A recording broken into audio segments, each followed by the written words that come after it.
अस्सलाम वालेकुम, मेरा नाम है रऊफ़ राजपूत और आज हम आपको लेके आए 24 जनवरी पवेलियन एंड क्लब में। यहाँ पे सोसाइटी फॉर कराची यूथ की तरफ से एक बहुत बड़ा इवेंट मुनक्किद किया गया है जिसका टाइटल है एजुकेशनल कॉन्फ्रेंस और तालीम से रिलेटेड यहाँ पे बहुत बड़े बड़े लोगों को बुलाया गया है। आए हम आपको अंदर लेके चलते हैं।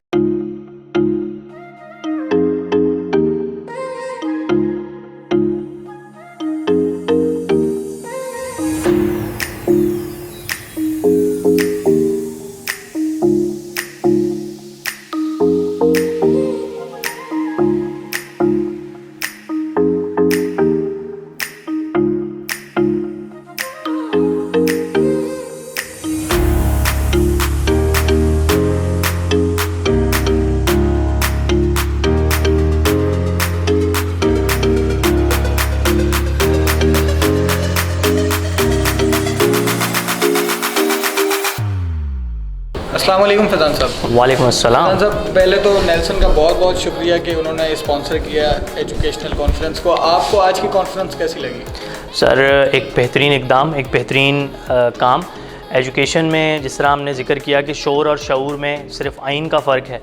आइन शोर में डाल दें और शऊर से निकाल दें तो वो शऊर से शोर बन जाता है और वो है इल्म। और इल्म की बात हो रही है इंटरनेशनल एजुकेशन डे के तवस्सुत से। एक बहुत अच्छा इक़दाम स्काई का, सोसाइटी फॉर यूथ का, और वो इस तरह की एक्टिविटीज़ करते रहते हैं। और नेल्सन पेंट्स का हमेशा से ये शेवा रहता है कि being a corporate social responsibility इस तरह की एक्टिविटीज़ को ना सिर्फ फ़रोग़ दे बल्कि इस तरह की एक्टिविटीज़ में पार्टिसिपेट करके अच्छे से अच्छे की तरफ जाए।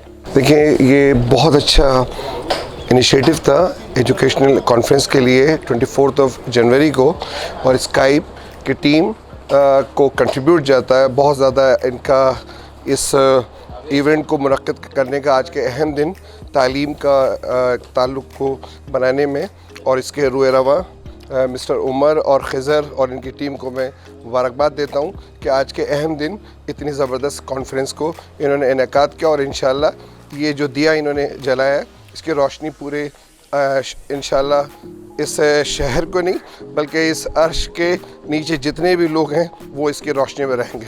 Thank you very much. सबसे पहले तो मैं एक शेर से आगाज़ करते हुए ये बात का आगाज़ करता हूँ कि अफराद के हाथों में है अक़वाम की तकदीर, हर फ़र्द है मिल्लत के मुक़द्दर का सितारा। और स्काई का विज़न भी एक यही एजुकेशनल प्लेटफॉर्म से कि हम हर उस तालिब इल्म तक पहुँचें, और उसको पहुँचने के बाद हमारा विज़न ये है कि हम उस अफराद को, उस तालिब इल्म को इस मुआशरे का एक रिस्पॉन्सिबल तालिब इल्म बनाएँ जिसकी फ़िक्र सिर्फ यही ना हो कि उसने अपनी एजुकेशन सिस्टम में अपनी इनफरादी ज़िंदगी में क्या करना है, उसको फ़िक्र अपने मुआशरे की भी हो, उसको फ़िक्र इज्तिमाइयत की हो, क्योंकि हमारा दीन भी इज्तिमाइयत सिखाता है कि हमने रहना है तो जमात के साथ रहना है, अलग ज़िंदगी नहीं गुजारनी। यानी तालीम, एजुकेशन का जब हम बात करते हैं हमारे सामने मुख्तलिफ़ पहलू खुलते हैं, मुख्तलिफ़ जहन के अंदर जो है ना चीज़ें आती हैं। तो असल तो चीज़ ये है कि अगर हमारी तालीम, हमारी तरबियत, हमारे स्कूलिंग, हमारे कॉलेजेस, यूनिवर्सिटीज़ हमें एक बेहतर इंसान नहीं बना सकते तो शायद वो सारा खला उसी तरह बाकी रह जाती है, और वो लाखों रुपये जो मैं खर्च करता हूँ अपनी तालीम पर, डिग्रियों के ऊपर, शायद वो बेमकसद रह जाते हैं। लेकिन आज हमारे पास एजुकेशन बोर्ड को बुलाने का मुख्तलिफ, हमारे पास जो सीनियर थे, पर्सन थे एजुकेशन से रिलेटेड, मिनिस्ट्री के कुछ लोग थे, तो यहाँ पर आने के बाद आज एक कंसेंसस डेवलप ये हुआ कि हम जो कर रहे हैं, जो हमारा एक एजुकेशन सिस्टम है वो अपनी जगह पर बेहतर काम कर रहा है, लेकिन उसके साथ साथ कुछ ऐसे मराहिल भी हमें तय करने पड़ेंगे अपनी निज़ाम तालीम के अंदर जिससे हम माशरे को बेहतर लोग भी दे सकें, जिससे एक माशरा कायम हो सके।